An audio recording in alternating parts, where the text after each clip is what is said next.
Hello everyone, let's continue the lesson Lost Spring Stories of Stolen Childhood even in this video.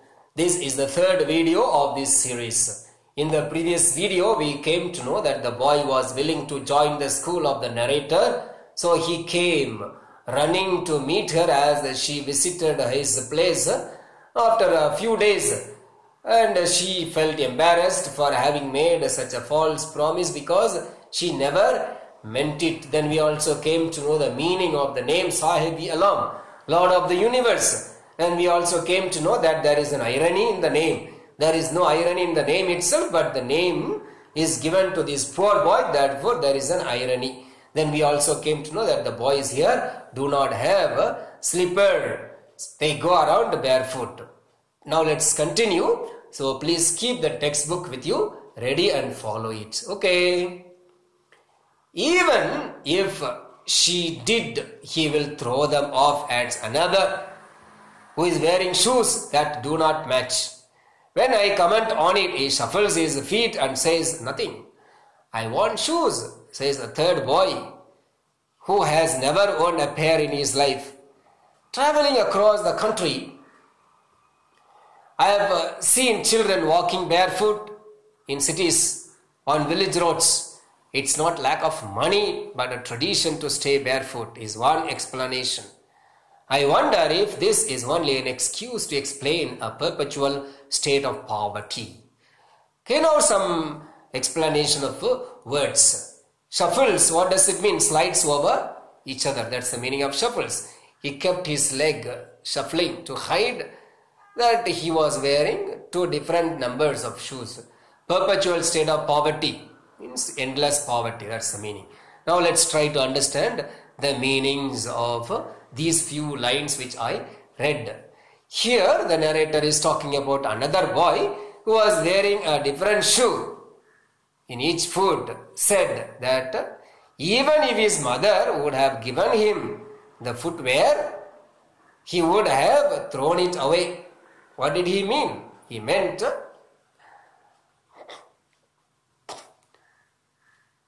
that the boy was not wearing footwear because he did not want to wear one. He doesn't want to reveal the fact that he did not have one. Okay. Then he is talking about another boy who says the reason for wearing a different shoe in each foot. He did not reply and shuffled his feet as he tried to hide the shoes. Okay. So he was wearing different numbers, so he did not reply. He only tried to hide, shuffled his leg to hide the fact that he was wearing different shoes. There is another boy, the third boy, he spoke. A third boy spoke that he was eager to get a pair of shoes as he had never owned one in his life. The writer takes the example of shoes to highlight the condition of these boys. Okay, these boys don't have shoes, so she is explaining the condition of these boys who are poor. Okay, the poor condition of these boys. They search the garbage dumps looking for such precious things. So these are the precious things for them.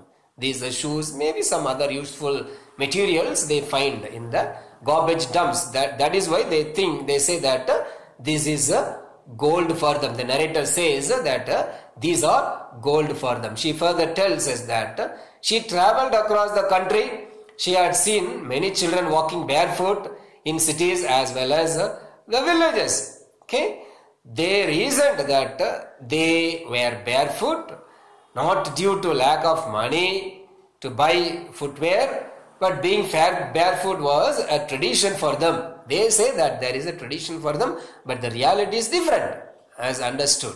Okay, that they don't have money even to buy footwear. That's the reality. The writer wondered and concluded that the reason of it being a tradition was a mere excuse. It's only an excuse that they give, that they are not wearing the slipper. Okay, and now let's continue. I remember a story a man from Udupi once told me. As a young boy, he would go to school past an old temple where his father was a priest. He would stop briefly at the temple and pray for a pair of shoes. 30 years later, I visited his town and the temple, which was now drowned in an air of desolation. In the backyard where lived the new priest, there were red and white plastic chairs. A young boy dressed in a grey uniform, wearing socks and shoes, arrived panting and threw his school bag on a folding bed. Looking at the boy, I remembered the prayer another boy had made to the goddess when he had finally got a pair of shoes. Let me never lose them. The goddess had granted his prayer. Young boys like the son of the priest now wore shoes, but many others like the rag pickers in my neighborhood remain shoeless. Okay, now let's try to understand these few lines. Desolation, what's the meaning? State of being empty. There is nothing, desolate. Panting. Panting means taking short, quick breaths. Okay, when you come running, you pant. Now let's try to understand these few lines. The narrator narrates a story told to her by a man from Udupi. Udupi, as you all know, is in Karnataka. When this boy was young, he would walk to his school. He just went walking to his school. On the way, he would cross a temple where his father was a priest of the temple. He would stop at the temple and pray to God to bless him with a pair of shoes. He prayed to God that he would be blessed with the pair of shoes, that he would get a shoes, that he might get a shoes because of his prayer. Then after 30 years, the writer visited the town and the temple. Now there is a change of atmosphere, change of air in the atmosphere. Now the place was nearly empty. Okay, the new priest lived in the backyard of the temple. Plastic chairs in red and white were kept there. A young boy came running.